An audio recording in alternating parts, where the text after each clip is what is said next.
Une petite question. Vaudrait-il mieux se sentir inspiré ou se sentir découragé?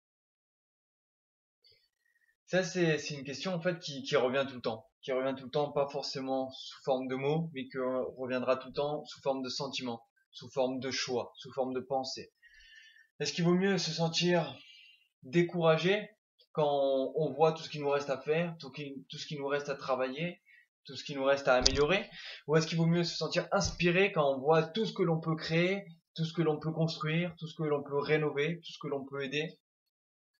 Si je le dis un peu avec ce ton-ci, c'est parce que j'y ai parlé hier et moi j'en parle souvent, mais ça reste assez compliqué. C'est-à-dire, malgré qu'on sache naturellement ce qui va être optimal pour nous, c'est d'une complicité beaucoup plus subtile que d'arriver à l'appliquer de la même manière. C'est-à-dire, on va largement se laisser décourager par le fait que le monde, on dirait qu'il part en cacahuète, on dirait qu'il y a une soumission internationale au niveau politique et que tout le monde s'en branle le plus royalement possible, que on sait qu'il y a les chemtrails, que tout le monde mange de la merde, chacun vit dans son petit coin, on commence à vivre de plus en plus indifférent de l'autre.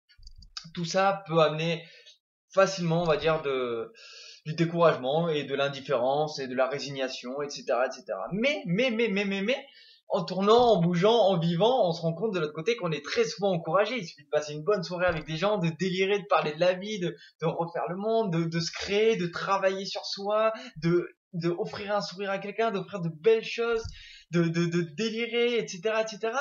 Pour voir en fait que la magnificence elle est toujours là, elle est toujours à chaque instant et qu'on peut le recréer. Et que même si on le foirait 20 000 fois, on peut être condamné à réussir une fois ou l'autre. Et c'est cette même direction qui se joue dans notre conscience. Il suffit d'avoir conscience que tout peut être parfait pour que ça le devienne dans notre réalité. Qu'est-ce qui nous empêche de le vivre ainsi? C'est seulement ce qu'on se propose de vivre. Alors même si c'est pas facile tout le temps, on a tout le temps ce choix.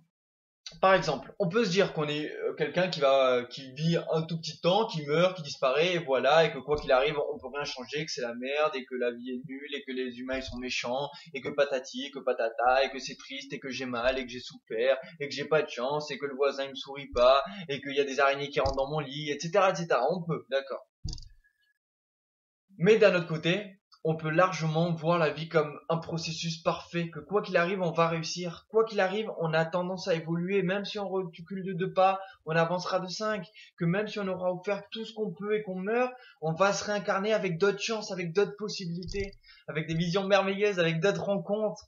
D'une certaine manière, que l'amour, il disparaît jamais. Quelle que soit sa forme, quel que soit ce qu'on perd ou ce qu'on a l'impression de perdre, la chose la plus horrible qui soit, que ce soit une fille, une maison, un travail, n'importe quoi, on peut garder dans la conscience, en nous-mêmes, dans notre réalité, le fait que c'est parfait et que tout ça est un tremplin pour aller plus loin, est un tremplin pour revivre tout ce qu'on a à vivre, qu'on peut se donner la force, se donner un coup de pied au cul pour retravailler ce qu'on aime, la musique, la peinture, l'énergie, n'importe quoi, n'importe quel travail, on peut le faire.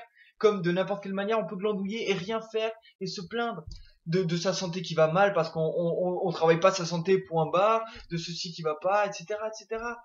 À chaque fois, on peut garder une conscience de perfection. Et cette même conscience, elle va rester en nous. Elle va rester dans notre processus. Alors, bien sûr qu'il y aura des hauts et des bas. Bien sûr qu'on va se sentir parfois inspiré, parfois découragé. Mais ce qui compte, c'est à quel point on garde cette détermination pour aller dans une direction ou dans l'autre.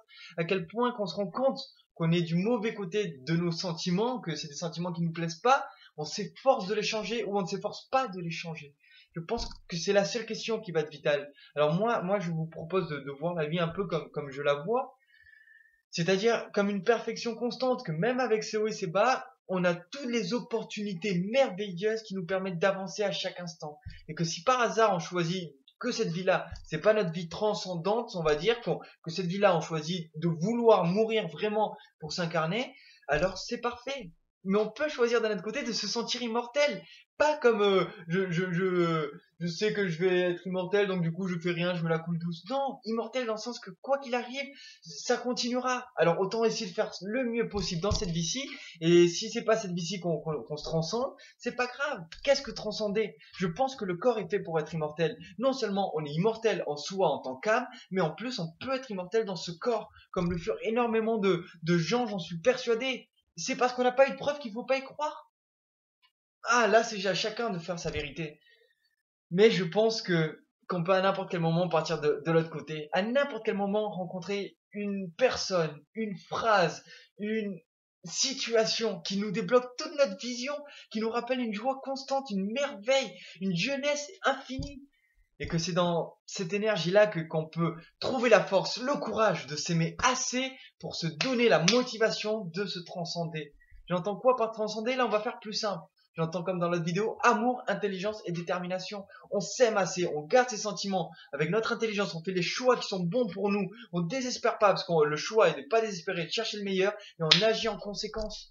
Alors même si c'est pas toujours facile, on agit en conséquence. Et à force, on habitue notre corps, notre esprit et notre âme à garder ce moule, à garder cette direction, à garder cette détermination. Alors bien sûr, il est plus facile si on garde des énergies comme ça. Bien sûr que c'est plus facile que si on regarde la télé avec des choses tristes qui nous rabaissent, avec des informations de merde. Bien sûr, c'est évident. Mais maintenant, il faut faire des choix. Il faut réussir à se donner à fond et à rien lâcher, et à rien lâcher. Donc, se sentir inspiré ou se sentir découragé, c'est à vous de choisir. C'est à vous de choisir et c'est à moi de choisir aussi. Donc sur ce, je vous dis exactement, passez une merveilleuse journée et à la prochaine. Bye bye.